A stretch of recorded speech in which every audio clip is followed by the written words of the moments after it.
सामाजिक जन समर्थन सभा में घणी दूर दूरथी राजस्थान, मध्य प्रदेश, महाराष्ट्र, गुजरात, अंबाजीથી ઉમરગામ ઘણી મોટી સંખ્યામાં વધાર્યા છે।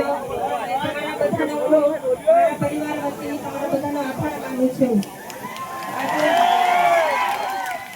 આજે જ્યારે હું એકલી છું, તમે બધા મારો હાથ મજબૂત કરવા માટે આજે મારી સાથે આવીને ઊભા રહ્યા છો। વરસાદના દિવસો છે, કામના દિવસો છે, છતાં પણ તમારો ટાઈમ કાઢીને તમે અહીંયા મારી સાથે આવીને આજે મારો દુઃખનો ટાઈમ છે તો તમે મારા દુઃખમાં ભાગીદાર બન્યા છો। એટલે આવી જ રીતે તમે મને સાથ સહકાર આપતા રહેશો એવી હું તમારી આશા રાખું છું।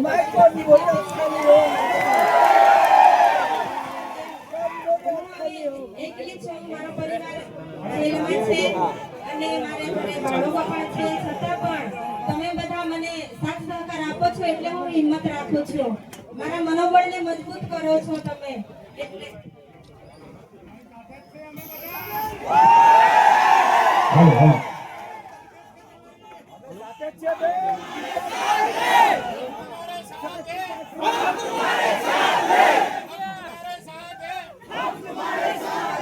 તમારો મને સાથ સહકાર આવી રીતે મળતો રહે એવી હું આશા વ્યક્ત કરું છું। અને બીજું હવે જે 18 દિવસનું બાળક હતું આપણે બધા જાણીએ છીએ 10 દિવસ જેલ ભોગવીને આવ્યું છે, પણ તમે બધા અહીંયા એકતા બતાવી અને હાલ જાણવા મળ્યું કે જામીન મળ્યા છે।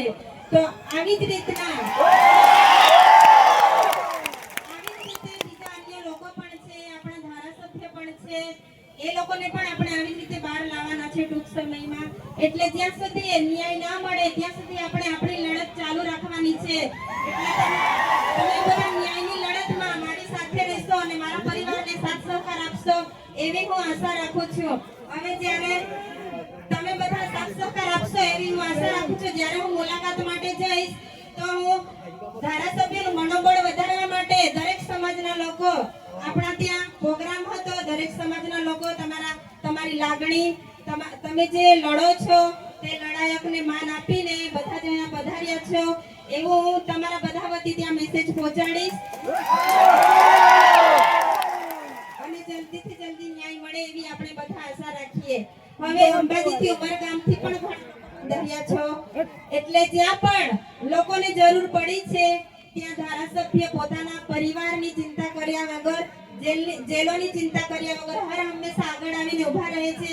એટલે આજે તમે બધાએ તાકાત બતાવી છે એટલે આવી જ રીતે તાકાત બતાવજો, મારું પણ મનોબળ મજબૂત કરજો એટલે જે જેલમાં છે એમનું પણ મનોબળ મજબૂત થશે કે ના ખરેખર અમે જેલમાં છે છતાં પણ લોકો બધા અમારી સાથે છે, સાથ સહકાર આપે છે, અમને ભૂલી નથી ગયા, અમને ભૂલી નથી ગયા એવું જોઈએ। એટલે તમે બધા સાથે રહીજો, સાથ સહકાર આપજો એવી હું આશા વ્યક્ત કરું છું। હવે એક વાર નથી, બે વાર નથી, આપણી સાથે આ ત્રીજી વખત થાય છે। તમે પણ હર હંમેશા સાથ સહકાર આપો છો। જ્યારે પણ હું આમંત્રિત કરું છું કે હું એકલી છું તમે બધા સાથ સહકાર આપજો તો તમે બધા ઘણે દૂર દૂરથી અહીંયા પધારો છો એટલે તમારો બધાનો હું આભાર વ્યક્ત કરું છું। અને દરેક સંગઠનના અગ્રણીઓ, વડીલો, ધારાસભ્ય અહીંયા જે પધાર્યા છો તમારો ટાઈમ કાઢીને એટલે તમારો બધાનો હું ખૂબ આભાર માનું છું। આટલું કહીને મારી વાણીને વિરામ આપું છું। આભાર।